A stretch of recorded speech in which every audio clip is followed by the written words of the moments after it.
Baba Obasanjo was invited to honor Chinua Achebe at the Yale University outside the country. And Baba Obasanjo had a lot to say about Tinubu. First off, he called Tinubu go slow. Baba, go slow.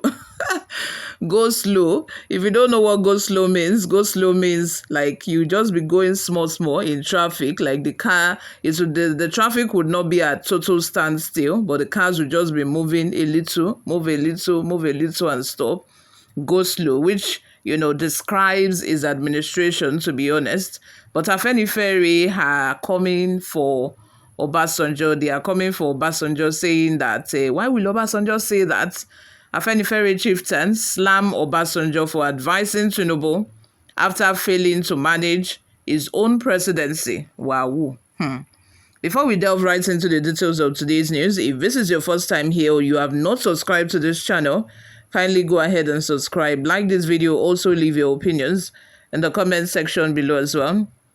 Kola Omololu, the National Organizing Secretary of Afenifere, has expressed confidence that President Bola Tinubu's time in office, though brief, is already showing signs of outpacing the tenure of former President Olusegun Obasanjo.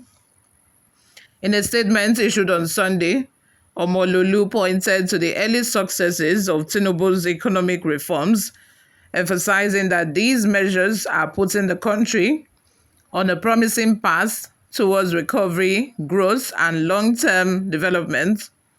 Omololu responded to recent criticism from Obasanjo, who in a keynote speech at the Chinua Achebe Leadership Forum at Yale University, Connecticut, had labeled Nigeria under Tinubu as a failing state. Obasanjo, in his recorded address titled Leadership Failure and State Capture in Nigeria, claimed that the recent administration was exacerbating issues such as corruption, incompetence, and mediocrity. In contrast, Omololu dismissed these statements as not only inaccurate but reflective of Obasanjo's tendency to seek attention. He firmly asserted that Tinubu's leadership and reforms have already started addressing Nigerians' long-standing challenges. They claim that Nigeria is a failing state under President Tinubu is completely false and smacks of mischief. The administration's efforts have begun to show concrete results, far from the bleak outlook painted by the former president, Omololu stated.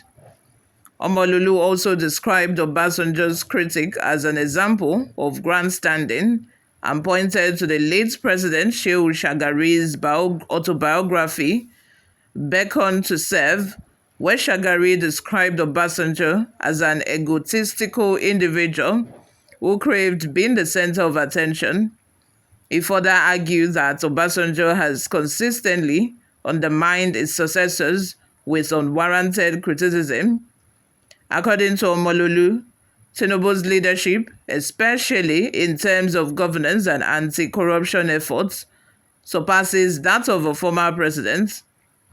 Omololu highlighted key economic reforms introduced by Tinubu, such as the removal of fuel subsidies and the unification of foreign exchange rates, decisions that, according to him, Obasanjo never had the courage to pursue during his presidency.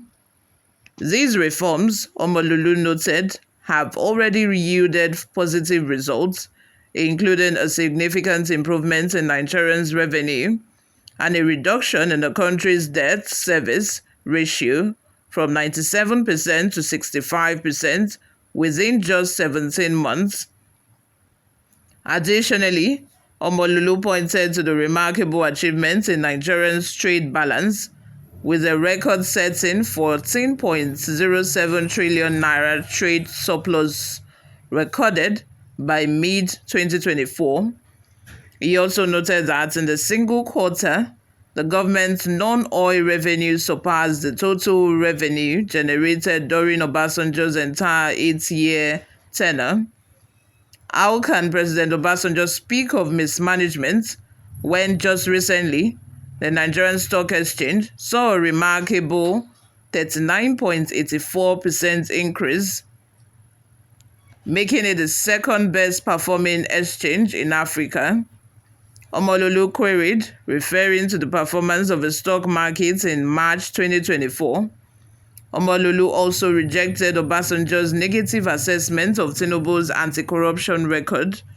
He pointed out that Transparency International, a leading global transparency watchdog, has given Nigeria a better corruption rating under Tinubu's administration than during Obasanjo's time in office.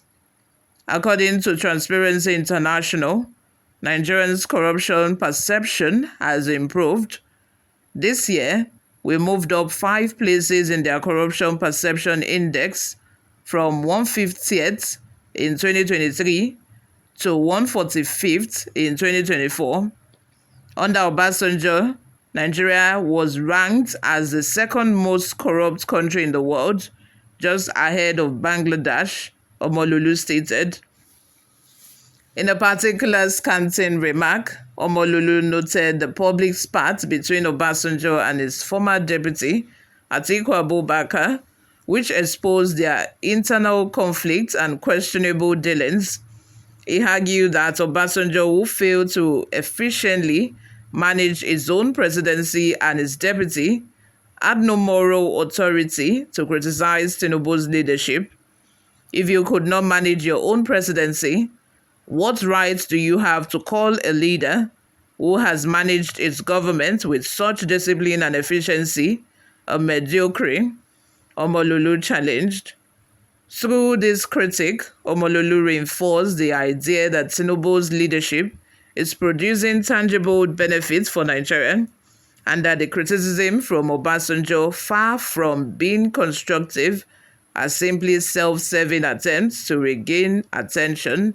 You all, what are your thoughts? Let's have them in the comments section. Do you think Omololu is right? Or do you think that Obasanjo is the right person here? You all, let me have your thoughts and opinions in the comments section. Before we go, let's just take a look at a few reactions online. Christopher Oluwambe says, the most corrupted politician in Nigeria is Tinubu.